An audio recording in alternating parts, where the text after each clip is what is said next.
And now Autolite brings back to our Hollywood soundstage Miss Ginger Rogers in Elliott Lewis's production of Vamp Till Dead, a tale well calculated to keep you in suspense.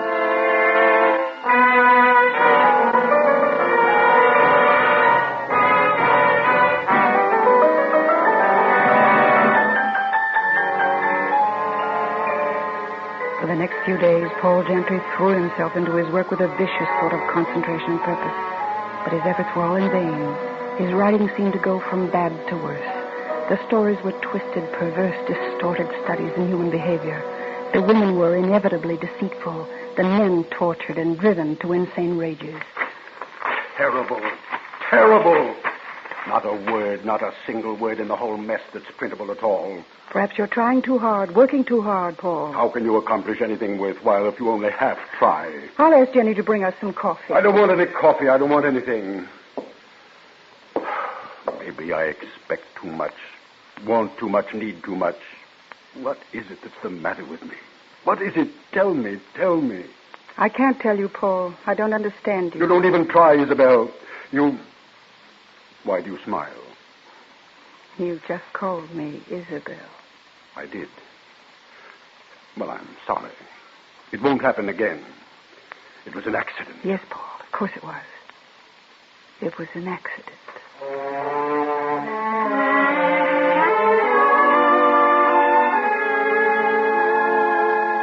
For the first time since I had met him, Paul Gentry was confused.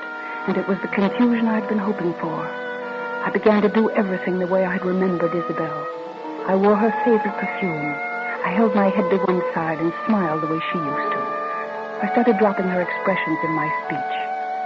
I wasn't sure all the time whether I was torturing him or he was torturing himself. But unconsciously, he began to think of me as Isabel. Even Jenny noticed it.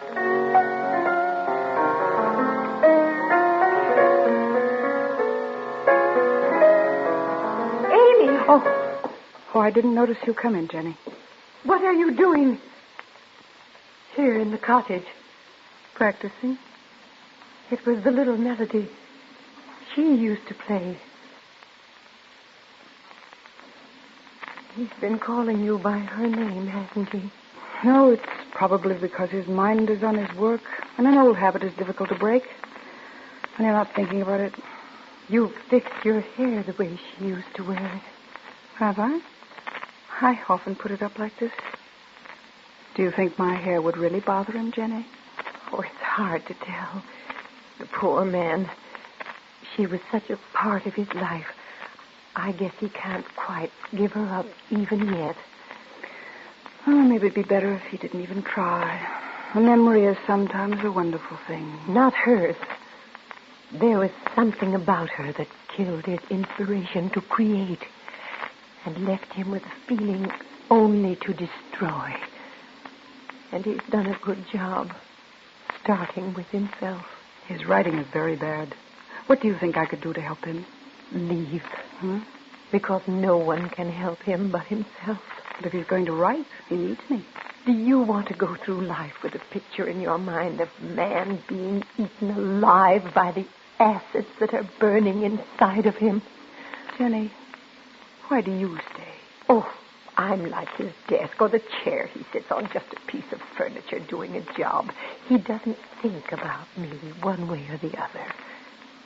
Someday I'll be able to see him get back to writing the way he used to.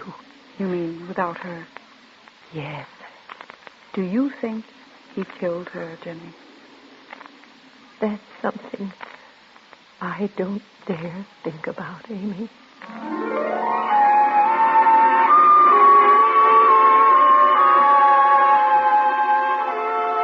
I thought about it.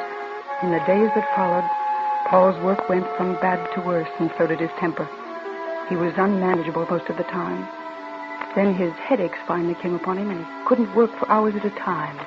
He would sit in his chair, drinking and staring at me. Just staring.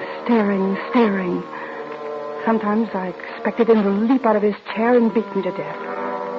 And other times I was afraid he was going to fall on his knees and throw his arms around me, begging forgiveness. I knew he was almost ready to break the day he went into a rage and started throwing things around his study. I left the house and walked down to the bridge. I was only alone for a minute. Hello, Amy. I heard all kinds of noise in the house. What's going on? Suppose I ask you what's going on. You seem to be keeping a pretty close watch on me. Why? We call it humanity. Call it what you like. I don't want anything to happen to you. Is that the only reason? No. I want to be around when he breaks up completely. Are you sure it's just humanity? Or trying to catch a murderer? Looks more like a campaign of personal revenge. I said call it what you like. But if you stick around here another minute, you're out of your mind. Suppose I told you I wasn't worried about myself. And I'd say you're crazy. You're in more trouble than Isabel was. He's going to go. And when he goes, nothing or nobody around him is going to be safe. Al, I'm going to tell you something. Isabel used to write to me, and she was pretty frank. She told me about a newspaper man she was interested in. Could you be that newspaper man? How many of them do you think there are in this town? Is it because you loved Isabel that you want to see her murderer caught? Or would you just like to sacrifice Paul Gentry because he was married to her when you wanted her? All right. So I knew your sister. There were very few young men in this town who didn't. She didn't like living here. She didn't like Paul Gentry.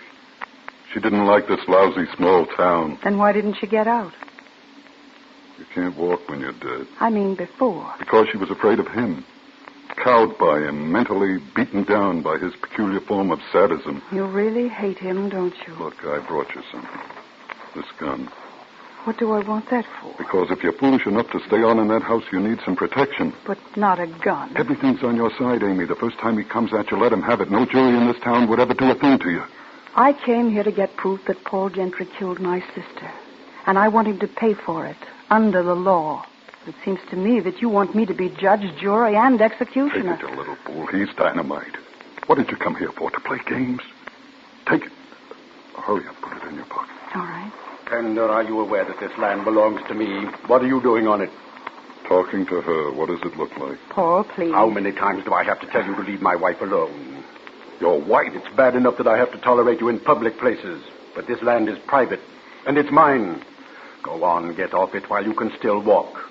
And Isabel, you get back to the house where you belong.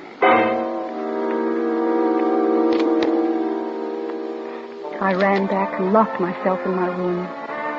Downstairs, I heard Paul moving around in his study.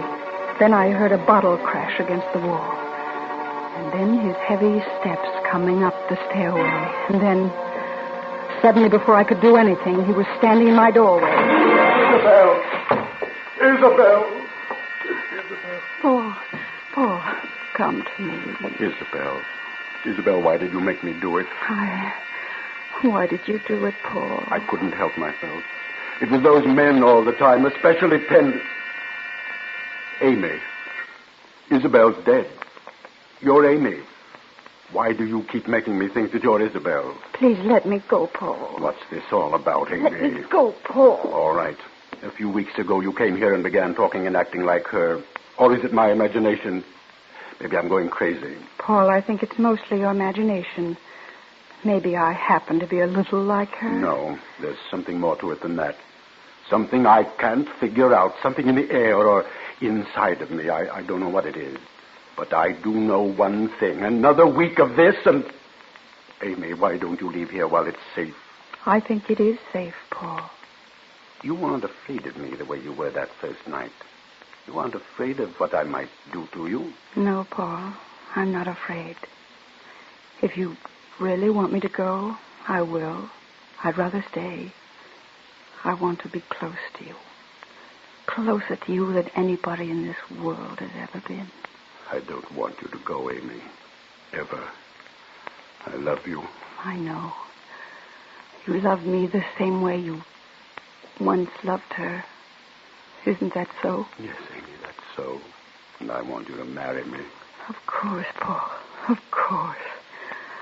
I've always wanted to be your wife. Amy. Amy.